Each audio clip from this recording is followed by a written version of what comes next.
नमस्कार दोस्तों, बिहार स्पेशल के एक अन्य क्लास में आप सभी लोगों का एक बार फिर से स्वागत है। हम लोग विद्रोह पढ़ रहे थे, जिस क्रम में हम लोगों ने मुंडा विद्रोह और संथाल विद्रोह को बहुत ही डीप डेप्थ में पढ़ा था। रीजन क्या था? वह हमारे प्रीलिम्स और मेंस दोनों के मद्देनजर काफी अधिक महत्वपूर्ण था। लेकिन जो अन्य विद्रोह है वो मुख्यतः आपसे प्रीलिम्स के मद्देनजर ही एग्जाम में पूछे जाते हैं। तो चलिए इन सारे विद्रोह को हम लोग थोड़े संक्षेप में देखेंगे, ठीक है। सबसे पहला विद्रोह जो है ढाल विद्रोह, ठीक है। समय काल कब से कब रहेगा? तो 1767 से लेके 77 तक, ठीक है, ये आपको ध्यान में रखना। और इस विद्रोह का अन्य नाम है जो कि काफी अधिक पॉपुलर है, उसको बोलते हैं चुआर विद्रोह। तो एक चीज आपको ध्यान में रखना है, ये चुआर जो है किसी जनजाति का नाम नहीं है। जैसे संथाल जनजाति के नाम से संथाल विद्रोह हुआ, मुंडा जनजाति के नाम से मुंडा विद्रोह हुआ, तो ये चुआर कोई जनजाति नहीं है। हालांकि ये अपमानजनक शब्द है, जो कि मतलब अंग्रेज जो थे, ठीक है, औपनिवेशिक सत्ता के जो मुक्तिधार जो थे अंग्रेज, वो अपमानजनक तरीके से इनको चुआर बोलते थे, ठीक है। तो ये भी आपको ध्यान में रखना, चुआर विद्रोह इसलिए कहा जाता है क्योंकि एक अपमानजनक शब्द है, ठीक है। इसलिए आप ढाल विद्रोह ही प्रयोग करें, ज्यादातर उचित होगा, ठीक है। हालांकि चुआर मैंने आपको बता दिया।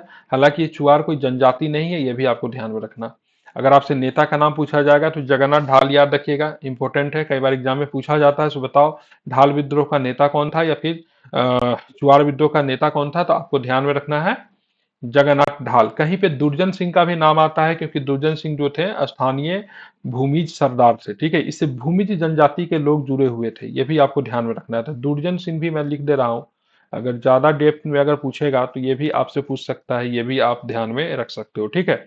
अगर और ज्यादा डिटेल्स में जाओगे तो रघुनाथ सिंह भी आप ध्यान में रखना, अगर पूछेगा तो। हालांकि जगन्नाथ ढाल अगर आप याद रखते हो तो वो मतलब काफी है। अगर कारण पूछेगा इस विद्रोह का कारण क्या था, तो भाई 1767 का समय आप देख रहे हो ना। 1765 में क्या होता? बिहार, उड़ीसा और बंगाल की दीवानी अधिकार किसे दिया जाता है? कंपनी सरकार को दिया जाता है राजस्व वसूलने का अधिकार। उसके बाद मतलब क्या होता है?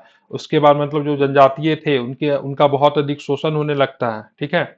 जो जनजातीय क्षेत्र जो था वहां पे अंग्रेजों का प्रवेश होता है, इसलिए मतलब उनमें क्या होता है, असंतोष बढ़ता है, जिसकी वजह से आपको विद्रोह आपको देखने को मिलता है, ठीक है। तो ये भी आपको ध्यान में रखना चाहिए, इंपॉर्टेंट है, बिल्कुल भी आप नहीं भूलेंगे, ठीक है।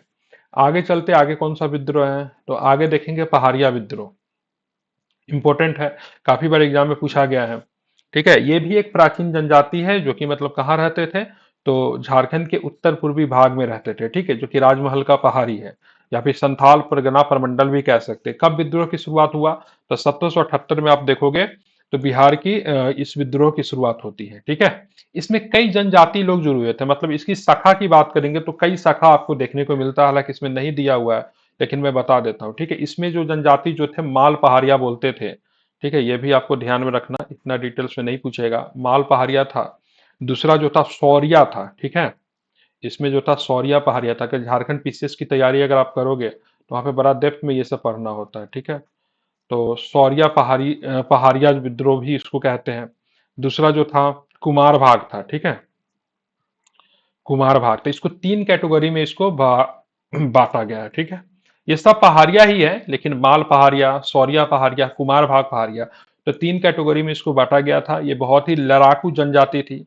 अपने क्षेत्र के अतिक्रमण किए जाने के विरोध में 1878 में पहाड़िया जनजातियों के राजा जगन्नाथ, ध्यान में रखना क्या नाम है, जगन्नाथ, जगन्नाथ के नेतृत्व में सशस्त्र विद्रोह प्रारंभ कर दिया गया।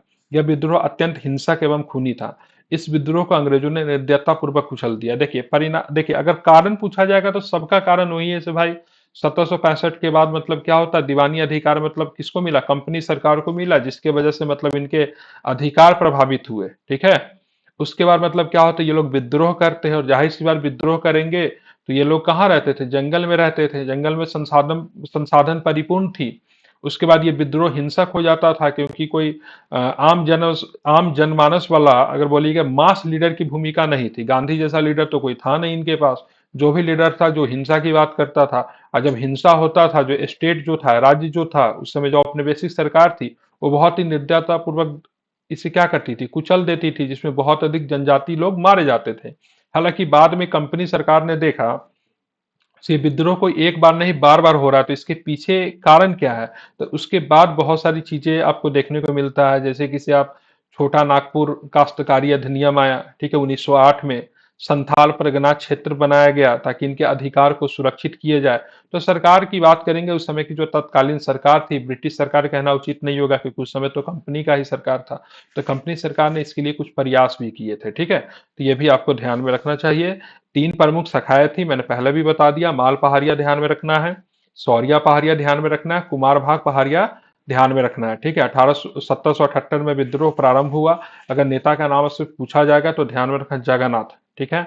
यह भी आपको ध्यान में, कारण वही रहेगा जो कि सब विद्रोह का रहा, वही 1765 में दीवानी अधिकार मिला, उसके बाद इनके अधिकार जो थे प्रभावित हुए, ठीक है। तो ये भी आपको ध्यान में रखना चाहिए। चलिए आगे हम लोग देखेंगे कौन सा है। हाँ, एक बार आप ये भी ध्यान में रखना, ठीक है। भागलपुर के जो कलेक्टर जो थे क्वींसलैंड, इसकी इन लोगों ने हत्या कर दी थी, ठीक है। चलिए अब चलेंगे नोनिया विद्रोह। ये काफी इंपॉर्टेंट है, बिहार में कई बार इससे प्रश्न आते हैं। कब से कब तक था, तो ये भी कोई प्रारंभ कोई एक दिन में नहीं हुआ। 1770 से लेके 1800 ईस्वी तक ये विद्रोह था, जिसको हम लोग क्या बोलते हैं, तो इसको नोनिया विद्रोह के नाम से हम लोग जानते हैं, ठीक है। कहाँ पे हुआ, तो ये हाजीपुर अभी आप देख रहे हो, या फिर तिरहुत कमिश्नरी का जो क्षेत्र जो है, मुजफ्फरपुर हो गया, हाजीपुर हो गया, वैशाली हो गया, सारण हो गया, इन सब क्षेत्रों में ये प्रारंभ होता है, ठीक है। कारण क्या था, तो ये नोनिया जाति था, ठीक है। अभी भी इस जाति के बारे में आप लोग सुनते होंगे। ये सोरा उत्पादक थे। सोरा क्या होता था, तो साल्ट पीटर होता था, ठीक है। इसका क्या प्रयोग होता था, तो इससे बारूद बनता था।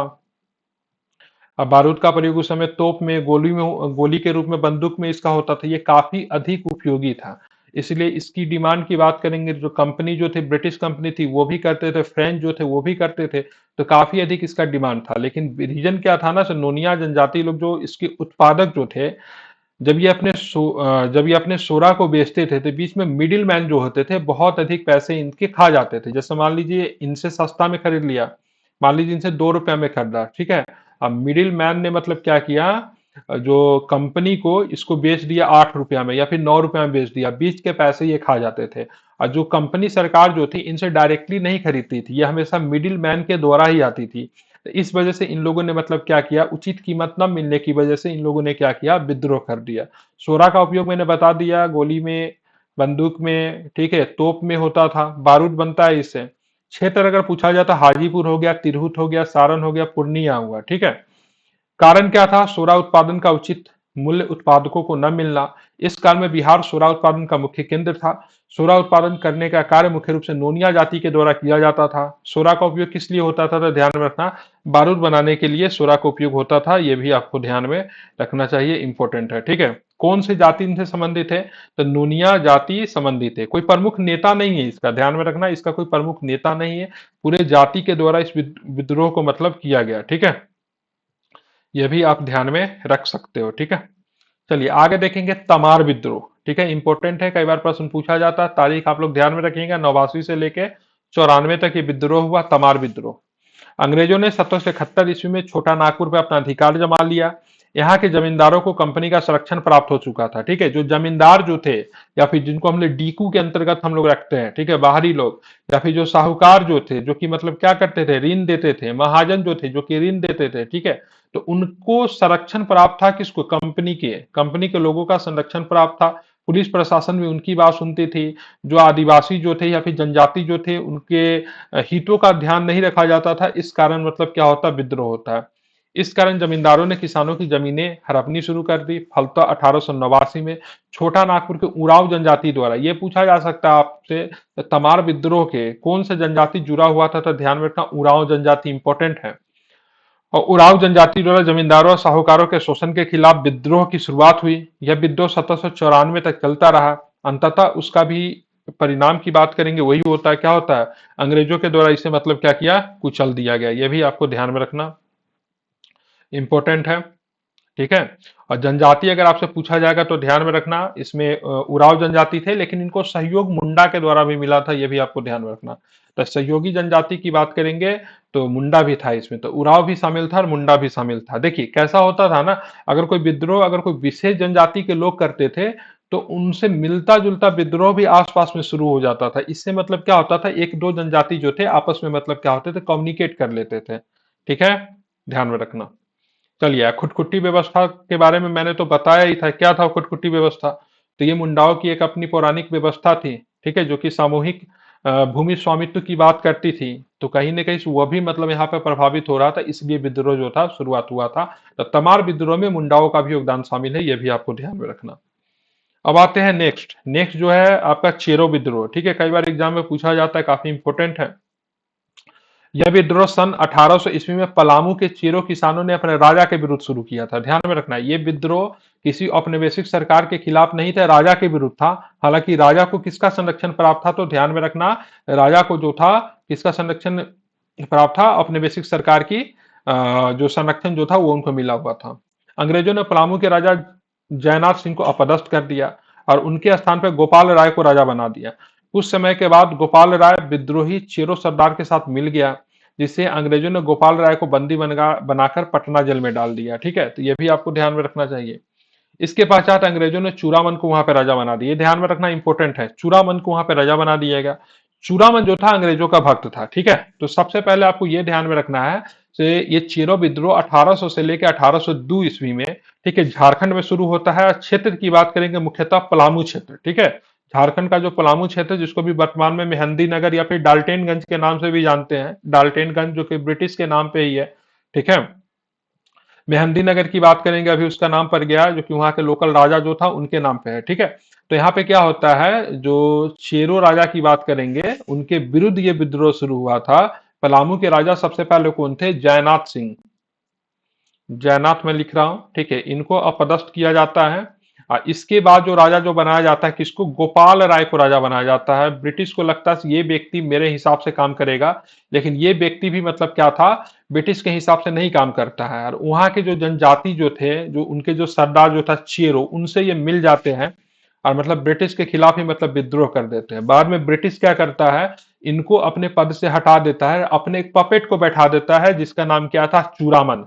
ठीक है, क्या नाम था उसका, चूड़ामन उसका नाम था। और इसी चूड़ामन के खिलाफ मतलब क्या होता है, चेरो का मतलब विद्रोह होता है। ठीक है, और ये व्यापक असंतोष फैल जाता है, उसके बाद विद्रोह होता है। और चेरो सरदार का नाम आपको ध्यान में रखना है, सरदार भूषण सिंह। ठीक है, तो सरदार भूषण सिंह का नाम बिल्कुल भी आप मत भूलना, काफी इंपॉर्टेंट है, कई बार एग्जाम में पूछा जाता है। ठीक है, सरदार भूषण सिंह का नाम से चेरो विद्रोह की शुरुआत किसने की, तो सरदार भूषण सिंह। अंग्रेजों ने 1802 ईस्वी में सरदार भूषण सिंह को फांसी दे दी। तब पश्चात विद्रोह धीरे धीरे क्या होता है, समाप्त हो जाता है। तो कई बार एग्जाम में पूछा गया है, कभी भी आप इसे नहीं भूलेंगे, काफी इंपॉर्टेंट है। चेरो विद्रोह का नेता का नाम बताइए, तो क्या था, तो भूषण सिंह। ठीक है, चलिए, और किस क्षेत्र में हुआ था, तो ध्यान में रखा, पलामू। ऐसे प्रश्न पूछा जाएगा, चेरो विद्रोह का प्रमुख क्षेत्र का नाम बताइए, तो पलामू था। चेरो विद्रोह किस अवधि में हुआ, तो 1800 ईस्वी से लेकर 1802 ईस्वी तक। चेरो विद्रोह के समय भारत का गवर्नर जनरल कौन था, तो ध्यान में रखिए 1800 के समय कौन था, वेलेस्ली रहा होगा। पलामू जिला मुख्यतः किससे संबंधित है, तो ध्यान में रखना, चेरो शासक से संबंधित है या फिर चेरो विद्रोह से संबंधित है। ठीक है, चेरो विद्रोह का अगर कारण अगर पूछेगा, तो सबका कारण मतलब क्या होता है, कंपनी के द्वारा, ठीक है, जनजातीय के भू राजस्व का जो नीति जो था वो मतलब काफी अधिक मतलब क्या था, असंतोषजनक था। ठीक है, सबका कारण वही रहेगा। ठीक है, नेता भूषण सिंह, याद रखना। अब आते हैं कोल विद्रोह, कई बार पूछा गया, बहुत ही मतलब पॉपुलर है बीपीएससी के एग्जाम से। सॉरी, हो विद्रोह तो छूट गया ना। हो विद्रोह की बात करेंगे, क्षेत्र की बात करेंगे, सिंहभूम क्षेत्र था, झारखंड में ही था। ठीक है, इसको हो विद्रोह के नाम जाना जाता है। हो का अर्थ क्या होता है, तो ध्यान में रखना, हो का अर्थ मनुष्य होता है, ये भी आप ध्यान में रख सकते हो। झारखंड के हो एक जनजाति है, जो कि काफी महत्वपूर्ण जनजाति है, जो कि झारखंड के क्षेत्र में पाया जाता है। ठीक है, इनको कभी कभी लराका कोल भी कहा जाता है। ठीक है, कोल अभी आएगा ना, उससे पहले ये शुरू हुआ था, इसलिए इनको लराका कोल भी कहते हैं हो लोगों को। ठीक है, तो ये भी आप ध्यान में रख सकते हो, काफी अधिक इंपॉर्टेंट है। प्रमुख नेता की बात करेंगे, तो इसका कोई सर्वमान्य नेता नहीं था, ये भी आपको ध्यान में रखना चाहिए, इंपॉर्टेंट है। ठीक है, गवर्नर जनरल की बात करेंगे, तो लॉर्ड हेस्टिंग्स, हाँ, लॉर्ड हेस्टिंग था उस समय। आप इन विद्रोह के दौरान गवर्नर जनरल का नाम ध्यान में रखें, जो कि कई बार एग्जाम में पूछा जाता है। ठीक है, अब हम लोग आते हैं कोल विद्रोह, कब शुरू हुआ, 1831-32। कई बार इसका तारीख सीधा सीधा पूछ दिया जाता है कोल विद्रोह का, तो ये भी आपको ध्यान में रखना चाहिए, इंपॉर्टेंट है, कभी भी इसे ना भूलें। ठीक है, यह विद्रोह छोटा नागपुर क्षेत्र में हुआ 1831 ईस्वी में। बुद्धो भगत इंपोर्टेंट नेता है, ध्यान में रखना। बुद्धो भगत के नेतृत्व में कोल विद्रोह छोटा नागपुर क्षेत्र के सिंहभूम, रांची, हजारीबाग, पलामू और मानभूम के पश्चिमी क्षेत्रों में हुआ था। ये काफी फैला हुआ था। ठीक है, ध्यान में रखना। इस विद्रोह का स्वरूप आर्थिक एवं राजनीतिक था। एज यूजुअल आर्थिक तो होगा ही, क्योंकि भू राजस्व व्यवस्था के कारण इनके आर्थिक हित प्रभावित होंगे। राजनीतिक भी था, क्योंकि इनके जो पहले से जो चली आ रही व्यवस्था थी वो मतलब कंपनी सरकार की वजह से प्रभावित होगी। इस विद्रोह का मुख्य कारण क्या था? कोल मुखियाओं, कोल मुखिया जो कि मुंडा थे, से बड़े पैमाने पर जमीन का हस्तांतरण किसे कर दिया गया? तो जमीन लेकर हिंदू, सिख एवं अन्य बाहरी लोगों को दिया जाना लगा। ठीक है, जिनको हम लोग क्या बोलते हैं? तो इनको हम लोग डीकू के नाम से जानते हैं, क्योंकि जनजातीय लोग जो थे इनको डीकू ही कहते थे। डीकू का मतलब क्या होता था? डीकू का मतलब होता है वैसे व्यक्ति जो कि तंग करे, परेशान करे। ठीक है, यह विद्रोह की बात करेंगे तो रुक रुक कर 1848 ईस्वी तक चलता रहा। अंततः ईस्ट इंडिया कंपनी द्वारा इस विद्रोह का दमन कर दिया गया। लेकिन मुख्यतः तारीख आपको 31-32 ही आपको ध्यान में रखना है। कोल कोई जनजाति नहीं था, ध्यान में रखना, कोल के नाम से, लेकिन ये कोई जनजाति नहीं है। ठीक है, कौन इसमें जुड़े हुए थे? तो ये कोई एक लोगों का विद्रोह नहीं था। ठीक है, कोई एक जनजाति का विद्रोह नहीं था। अगर आपसे कोल विद्रोह अगर पूछा जाएगा तो ध्यान में रखना, इसमें कई जनजाति थे। ठीक है, इसमें मुंडा थे, ठीक है, इसमें हो थे, इसमें उराव थे। ठीक है, इसमें कुछ जगहों पे भूमिज भी आपको देखने को इसको मिलता है। ठीक है, कुछ अन्य जनजाति भी इसमें शामिल हुए थे। मतलब विद्रोह काफी व्यापक था, ये भी आपको ध्यान रखना। 1848 तक रुक रुक के चलते रहा। ठीक है, अगर आपसे पूछा जाएगा इसका नेता की नाम बताए, तो नेता का नाम क्या था? बुद्धो भगत। ठीक है, कई बार एग्जाम में पूछा जाता है। बुद्धो भगत सबसे प्रमुख नेता थे। अगर और भी डिटेल्स में अगर पूछेगा तो यहाँ पे मैं लिख दे रहा हूं, बुद्धो भगत के अलावा इसमें और भी नेता, जुआ भगत। ठीक है, तो आप ध्यान में रख सको तो रखो जुआ भगत। ठीक है, बुद्धो भगत तो है ही, साथ में जुआ भगत। ठीक है, और एक मानकी समुदाय का नेता था जिनका नाम है सिंह राय मानकी। ठीक है, सिंह राय मानकी, और इनके साथ एक और भी मानकी थे जिनका नाम है बिंदा राय। ठीक है, बिंदा राय मानकी और सिंह राय मानकी, ये जेपीएससी में पूछता है, आप लोग से नहीं पूछेगा। आप लोग ज्यादा से ज्यादा बुद्धो भगत और जोया भगत ही आप याद रखो तो काफी इंपॉर्टेंट है। सिंह राय मानकी और बिंदा राय मानकी भी पूछा जाता है, लेकिन जेपीएससी में पूछते हैं। लेकिन सबसे जो प्रमुख नेता जो थे इसके, तो ध्यान में रखना कौन थे? तो बुद्धो भगत ही थे, बिल्कुल भी आप नहीं भूलेंगे। ठीक है, चलिए आगे के प्रश्नों को भी हम लोग देखते हैं। तो भूमिज विद्रोह कहाँ हुआ था भाई? तो इस विद्रोह का नेतृत्व की बात करेंगे तो गंगा नारायण, कहीं का पे हंगामा पे दिया रहता है भाई, गंगा नारायण का हंगामा भूमिज विद्रोह। तो गंगा नारायण ने इस विद्रोह का नेतृत्व किया। यह विद्रोह अंग्रेजों की शोषणकारी लगान व्यवस्था के खिलाफ किया गया था। इसका प्रभाव बीरभूम एवं सिंहभूम के क्षेत्रों में था। एज यूजुअल झारखंड का क्षेत्र जो था वही मतलब इनसे प्रभावित हुआ। ठीक है, इस विद्रोह को, भूमिज विद्रोह का, गंगा नारायण का विद्रोह, ठीक है, भी कहते हैं, ध्यान रखना है। फिर गंगा नारायण का हंगामा के नाम से भी जाना जाता है। ठीक है, काफी अधिक इंपॉर्टेंट है। और इससे जो जनजाति जो संबंधित थी, तो इससे भूमिज जनजाति के लोग जो थे वो इनसे प्रभावित हुए थे, ये भी आपको ध्यान में रखना। गवर्नर जनरल कौन रहेंगे इस दौरान? तो जाहिर सी बात है इस समय विलियम बेंटिक। ठीक है, ध्यान में रखना कौन थे गवर्नर जनरल 1828 से लेकर 35 तक, विलियम बेंटिक थे, ये भी आपको ध्यान में रखना चाहिए। चलिए नेक्स्ट विद्रोह की बात करेंगे। सरदारी आंदोलन कब से कब तक हुआ? 58 से लेकर 95 तक, काफी लंबा चला, ध्यान में रखना। और ये एक बार पहला बार चल गया था, फिर दूसरा बार यही मुंडा के नाम से आगे चलता है। ठीक है, 95 से लेकर 1900 ईस्वी तक मुंडा जनजाति के द्वारा फिर से दूसरा बार चलाया गया, जिसको बिरसा मुंडा का आंदोलन कहते हैं, लेकिन इसको सरदारी के नाम से भी चलता है। ठीक है, तो 1858 से लेकर 95 तक चलेगा, तो इसी का नाम सरदारी है। ठीक है, ये 1895 से लेके फिर मतलब 1900 ईस्वी तक चलता है, तो इसी का नाम क्या हो जाता है? बिरसा मुंडा का आंदोलन हो जाता है, या फिर बिरसा मुंडा का विद्रोह हो जाता है। लेकिन दोनों जनजाति जो था वो मुंडा ही थे। ठीक है, तो ये भी आपको ध्यान में रखना चाहिए, काफी अधिक इंपॉर्टेंट है, कई बार एग्जाम में पूछा गया है। ठीक है, तो ये बिरसा मुंडा के नेतृत्व में 1895 में फिर से प्रभाव होगा, सॉरी, प्रारंभ होगा। तो ये भी आपको ध्यान में रखना। अगर इसे अगर पूछा गया कौन से जनजाति संबंधित है, तो मुंडा, लेकिन बाहरी सपोर्ट किसका मिला था? तो उराव को भी मिला था। अब आते खिरवार। ठीक है, ध्यान में रखना क्या आता है खिरवार, कब शुरू हुआ था? 1870 में। ठीक है, कब शुरू हुआ था? तो 1870 में शुरू हुआ था। अन्य नाम की बात करेंगे तो सफाहार आंदोलन। ठीक है, इसको सफाहार के नाम से भी जानते हैं, खिरवार के नाम से भी जानते हैं। ठीक है, क्षेत्र की बात करेंगे तो संथाल परगना का क्षेत्र था। और नेता की बात करेंगे तो भागीरथ माझी जो थे इनका नेता था। ठीक है, क्या था? भागीरथ माझी का नाम आपको ध्यान में रखना चाहिए, काफी इंपॉर्टेंट फिगर रहे हैं। ठीक है, और इनके नेता भी थे, ये भी आपको ध्यान में रखना चाहिए। और इस समय जो गवर्नर जनरल थे 1872 है ना, 70 के आसपास चला ना, तो ये आपका 72 से 76 के बीच जो गवर्नर जो थे नॉर्थबुक रहे थे। ठीक है, तो ये भी आपको ध्यान में रखना चाहिए। ठीक है, अब आते ताना भगत का आंदोलन। ये पहला ऐसा आंदोलन जो था जो हिंसक नहीं थी, ठीक है, ध्यान में रखना, हिंसक नहीं थी। अब बीपीएससी ने यहाँ से कई बार प्रश्न पूछा है, ठीक है, अब इस पे हम विशेष चर्चा करूंगा, ठीक है। तो ये हिंसक नहीं था, गांधीवादी विचारधारा से प्रभावित था, ध्यान में रखना। जितना भी अभी आपने जनजातीय विद्रोह देखा है, सब में एक चीज कॉमन जो क्या थी, तो आर्थिक कारण वही था सबका, भू राजस्व व्यवस्था वाला। राजनीतिक कारण सेम ही था, सामाजिक कारण भी ऑलमोस्ट सेम ही था, ठीक है। लेकिन ये विद्रोह सबसे डिफरेंट है क्योंकि ये हिंसक नहीं है, ठीक है, ये अहिंसा के आधार पर चलाया गया विद्रोह है, जो कि गांधीवादी विचारधारा से बहुत अधिक तक प्रभावित था, ठीक है।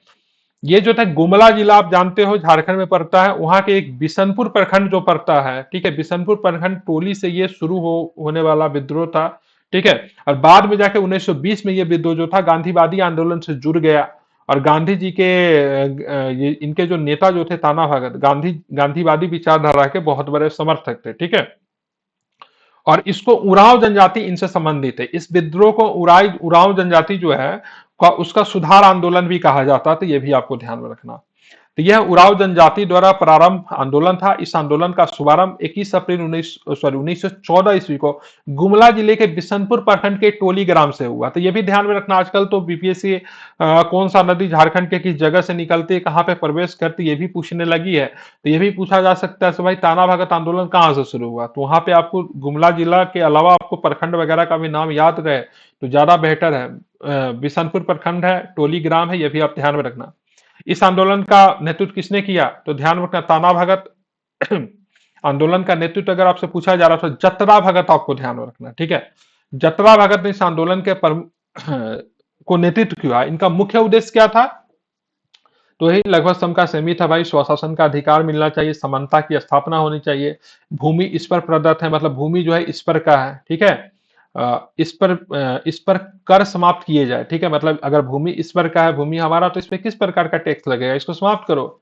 यह आंदोलन अपने अहिंसक नीति के कारण निरंतर विकसित होते हुए महात्मा गांधी के आंदोलन से जुड़ गया, मतलब इसमें हिंसा नहीं हुआ, ठीक है, यह अहिंसा के ऊपर आधारित था। 1922 में कांग्रेस के गया सम्मेलन में और 1923 के नागपुर सत्याग्रह में बड़ी संख्या में ताना भगत जो विद्रोह जो थे, ताना भगत जो आंदोलन जो है उसके अनुयायी जो है इसमें शामिल हुए। ताना भगत भी पर्सन का नाम है, ध्यान में रखना, हालांकि इसके नेता जतरा भगत थे, ठीक है। तो दो चीजें आपको ध्यान में रखना है, यह आंदोलन जो था गांधीवादी विचारधारा से प्रभावित था। असहयोग आंदोलन 1920 में मतलब क्या हो गया, जुड़ गया। अब बाद में 1922 में कांग्रेस के गया सम्मेलन में भी ये लोग शामिल हुए थे, इंपॉर्टेंट है, ध्यान में रखना। अगर पूछा जाएगा गया सम्मेलन में कौन से जनजाति शामिल हुआ था, तो आप उरांव जनजाति आपको ध्यान में रखना, प्रीलिम्स के मद्देनजर बहुत अधिक इंपॉर्टेंट है, टू बी नोटेड, ठीक है। उसके बाद 1923 के नागपुर सत्याग्रह में भी ये लोग शामिल हुए। और 1940 में जब रामगढ़ में कांग्रेस का सम्मेलन होता है, तो ये रामगढ़ आपका झारखंड में ही पड़ता है ना, तो वहां पे ताना भगतों ने महात्मा गांधी को 400 रुपए की थैली दी थी, बहुत इंपॉर्टेंट है प्रीलिम्स के मद्देनजर, ये भी आपको ध्यान में रखना। 1940 में जब झारखंड में, रामगढ़ झारखंड में जो कांग्रेस का ये सम्मेलन होता है, तो वहां पे गांधी जी से ताना भगत आंदोलन के जो अनुयायी जो थे वो लोग मिले और गांधी जी को 400 रुपए की थैली भी दी थी। कालांतर में रीति रिवाजों में भिन्नता के कारण ताना भक्तों की कई शाखाएं पनप गई। उनकी प्रमुख शाखा साधा भगत कहा जाता है, ठीक है। 1948 में भारत सरकार ने ताना भगत रैयत एग्रीकल्चरल लैंड रेस्टोरेशन एक्ट पारित किया। इस अधिनियम में 1913 से 1942 तक की अवधि में अंग्रेज सरकार द्वारा ताना भगत की नीलाम की गई जमीन को वापस दिलाने का प्रावधान किया गया। तो काफी अच्छा प्रयास किया गया आफ्टर द इंडिपेंडेंस, तो ये भी आपको ध्यान में रखना चाहिए, ठीक है। कौन सा जिला प्रभावित था, गुमला, ठीक है। गांव का नाम क्या था, बिशनपुर प्रखंड, टोली ग्राम, ठीक है, ये भी आपको ध्यान में रखना चाहिए। प्रमुख नेता जतरा भगत, ध्यान में रखना, इंपॉर्टेंट है। ताना भगत कौन थे, तो ताना भगत संप्रदाय के संस्थापक थे, ये भी आपको ध्यान रखना। ताना भगत संप्रदाय के संस्थापक जो थे जतरा भगत है, ठीक है। ताना का अर्थ क्या होता है, ताना का अर्थ होता है खींचना होता है, बुराइयों से दूर करना होता है, जेपीएससी में ये सब पढ़ना है, ठीक है। उस समय मतलब वायसराय कौन रहा होगा, तो जाहिर से 1914 का समय था, हार्दिक द्वितीय था उस समय, ये भी आपको ध्यान में रखना चाहिए, काफी अधिक इंपॉर्टेंट है, कई बार प्रश्न एग्जाम में पूछा जाता है, ठीक है। चलिए आगे चलेंगे। अहिंसा पर आधारित था, गांधीवादी सिद्धांत से प्रभावित था। कौन से आंदोलन में 400 रुपया की थैली दिया था, 1940 में रामगढ़ आंदोलन, रामगढ़ कांग्रेस का जो सम्मेलन जो हुआ था उसमें दिया था, आप इसे याद रखें, ठीक है। अब आता है जनजाति विद्रोह के असफलता के कारण। तो सबसे पहले तो भाई ट्रेडिशनल आर्म्स था, हथियार जो थे तीर था, धनुष था, उसी से वो लोग करते थे। तो पारंपरिक हथियार और सैन्य क्षमता की कमी, क्योंकि इनका कोई अपना सैन्य तो था ही नहीं, तो ट्रेंड था, जो लोग थे जनजाति लोग ही थे। स्थानीय प्रकृति का था, जो कि मतलब एक क्षेत्र विशेष को ही प्रभावित करते थे। रूढ़िवादी प्रभाव था, क्योंकि जितने भी लीडर हुए अपने आप को मतलब भगवान के मैसेंजर अपने आप को दिखाने का प्रयास करते थे। ठीक है, मास लीडर वाली उनमें कोई मतलब कैपेबिलिटी नहीं रही थी। ठीक है, व्यापक जन समर्थन का अभाव मिला। रीजन क्या से काफी अहिंसा था ना इसमें, तो इसलिए व्यापक जन समर्थन, जहां पे अहिंसा होगा वहां पे मिल ही नहीं सकता है। ठीक है, अब आते हैं बहावी आंदोलन, काफी अधिक इंपॉर्टेंट है, कई बार आपने इसके बारे में जाना है, जो कि काफी इंपॉर्टेंट है। हाँ, पिछले क्लास में भी मैंने बहावियों के बारे में चर्चा किया था। देखिए, ये मूलतः इस्लामी पुनरुत्थानवादी आंदोलन था। ठीक है, एक होता है उत्थानवादी होता है, जिसमें मतलब क्या होता है, नए नए चीजों को मतलब स्थापित करना, जो अभी नवीनतम चीजें जो चल रही उसको स्थापित करना। ठीक है, लेकिन पुनरुत्थानवादी था, मतलब जो इस्लामी जो मूल शिक्षा जो है, जो पहले से चली आ रही है, उसको पुनः स्थापित करना। ठीक है, पुनरुत्थानवादी का मतलब होता है नो चेंजर। ये किसी भी प्रकार के चेंजिंग को बर्दाश्त नहीं करते हैं। आप इस्लाम में भी है, हिंदुइज्म में भी आपको देखने को मिलेगा। ठीक है, जैसे बहुत सारे हैं, जैसे कि से अ, आप संस्था की बात, जैसे कि से हिंदुइज्म को कैसे समझोगे, जैसे मान लीजिए सती प्रथा गलत है तो विरोध करा आर्य समाज बोल रहा हो। ठीक है, राजा राम मोहन का जो संस्था जो था, उन्होंने ब्रह्म समाज, उन्होंने मतलब सती प्रथा का विरोध किया। ठीक है, और एक और संस्था जो थी, मुझे एक्चुअली उसका नाम नहीं आ रहा है, याद आ रहा, उन्होंने मतलब सती प्रथा का समर्थन किया। तो जो समर्थन जो किया वो पुनरुत्थानवादी हो गया। ठीक है, उसको बोलेंगे नो चेंजर। और जिन्होंने समर्थन नहीं किया, जो चाहते नवीनतम चीजों को अपनाया जाए, चीजें सुधरे, ठीक है, उनको हम लोग चेंजर कहेंगे। ठीक है, उसको बोले उत्थानवादी हम लोग कह सकते हैं। तो ये पुनरुत्थानवादी था। तो शुरुआती दौर में ये जो आंदोलन जो था, ये क्या था, तो ध्यान में रखना, ये धार्मिक आंदोलन था, लेकिन आगे चल के राजनीतिक हो जाता है। जब राजनीतिक हो जाएगा तो इनकी जो क्या बोलते, इनका टकराव किससे होगा, तो ब्रिटिश गवर्नमेंट से होगी। ठीक है, जाहिर सी बात है, ब्रिटिश सरकार से इसकी या फिर कंपनी सरकार से इसकी टकराव होगी। उसके बाद मतलब इसको राजनीतिक रूप मिलेगा, उसके बाद इसको दबा दिया जाएगा। आंदोलन का उद्देश्य क्या था, तो दारुल इस्लाम। ठीक है, मतलब इस्लाम राज्य की स्थापना करना। प्रवक्ता कौन थे, तो अब्दुल अल वहाब। ये भारत में नहीं थे, ये सऊदी अरब में थे, ध्यान में रखना। वहीं पे जाके इनसे सैयद अहमद बरेलवी मिलते हैं, उसके बाद वहां से शिक्षा लेकर आते हैं, उसका फैलाव भारत में करते हैं। तो भारत में सैयद अहमद बरेलवी थे, बरेली से आते थे। और विश्व स्तर पर अगर आप देखोगे तो जो मुख्यतः अरब क्षेत्र पर जो थे, उनका नाम था अब्दुल अल वहाब। प्रमुख नेता की बात करेंगे तो हाजी शरीयतुल्लाह, जो कि बंगाल में फराजी आंदोलन के जनक भी कहे जाते हैं। तो ये ध्यान में रखना, ये फरियाजी आंदोलन जो है, जो आगे चल के बहावी में मिल गया था, ये भी आप ध्यान में रखना। प्रमुख केंद्र की बात करेंगे तो ध्यान में रखना, इसका प्रमुख केंद्र जो है कहाँ था, पटना ही था इसका प्रमुख केंद्र। ठीक है, अब पटना में इसके चार जो थे मैसेंजर बनाया गया। ठीक है, या फिर क्या कहते हैं उनको, उपदेशक कह लीजिए, जिनमें विलायत अली थे, इनायत अली थे, मोहम्मद हुसैन थे, फरहत हुसैन थे। ये आपको ध्यान में रखना। इसके दो केंद्र थे, एक आपका पटना था इसका सबसे प्रमुख केंद्र।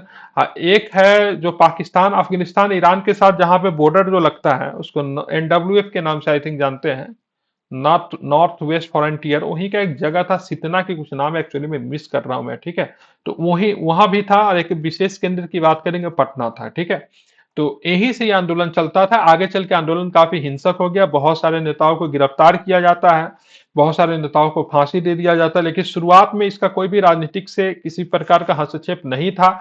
मुख्यतः इनका कारण धार्मिक था। हालांकि इसके नेताओं का मानना था से भाई इस्लाम में जो बहुत अधिक बुराइयां आ रही है, इसका कहीं न कहीं से जो औपनिवेशिक सरकार जो है, वो मतलब इसके जिम्मेवार है। ठीक है, इनका मानना था से अगर इस्लाम में अगर वेस्टर्नाइजेशन हो रहा है, पश्चिमीकरण अगर हो रहा है, तो उसके लिए औपनिवेशिक सरकार जिम्मेदार है। तो इसीलिए मतलब ये क्या करते हैं, इसका शुरुआत तो होता है धार्मिक आंदोलन के रूप में, लेकिन बाद में इसका राजनीतिकरण हो जाता है, और बाद में ये कंपनी सरकार से मतलब क्या होता है, उलझते हैं। ठीक है, अब आते हैं, ध्यान में रखना, लोटा विद्रोह। सबसे बढ़िया और सबसे अच्छा विद्रोह है ये। रीजन सिंपल है भाई, मुजफ्फरपुर के जेल में विद्रोह शुरू हुआ। जो कैदी को वहां पे लोटा मिलता था ना, वो पित्तल का लोटा पहले दिया जाता था। ठीक है, किंतु सरकार ने अचानक निर्णय लिया कि पित्तल की जगह मिट्टी का लोटा दिया जाए। इस निर्णय के विरोध में कैदियों ने लोटा विद्रोह किया। परिणामतः पुनः कैदियों को पित्तल का लोटा देना पड़ा। ठीक है, तो ये भी आपको ध्यान में रखना चाहिए। इससे भाई जो कैदी को जो मिट्टी का जो लोटा जो मिलता था, वो एक बार में उपयोग करने के बाद अशुद्ध हो जाता था। उनका ऐसा मानना था कि मिट्टी को आप धो नहीं सकते बार बार। ठीक है, तो एक बार उसका प्रयोग करने से अशुद्ध हो जाता था। पहले पित्तल का लोटा मिलता था, अब उसके जगह पे मिट्टी का लोटा मिलने लगा, तो इसलिए कैदियों ने मतलब क्या किया, विद्रोह कर दिया। ठीक है, इसको हम लोग लोटा विद्रोह के नाम से हम लोग जानते हैं, इंपॉर्टेंट है, कभी भी नहीं भूलेंगे। कहाँ हुआ था? तब मुजफ्फरपुर के जेल में हुआ था। वहां पे जो बंद कैदी जो थे, उन्होंने मतलब क्या किया था, लोटा विद्रोह शुरू किया था। ठीक है, तो ये भी आपको ध्यान में रखना चाहिए, कभी भी आप नहीं भूलेंगे। ठीक है, तो इस तरीके से सारा विद्रोह मैंने एटलीस्ट करवा दिया, कभी भी आप नहीं भूलेंगे, ये काफी इंपॉर्टेंट है।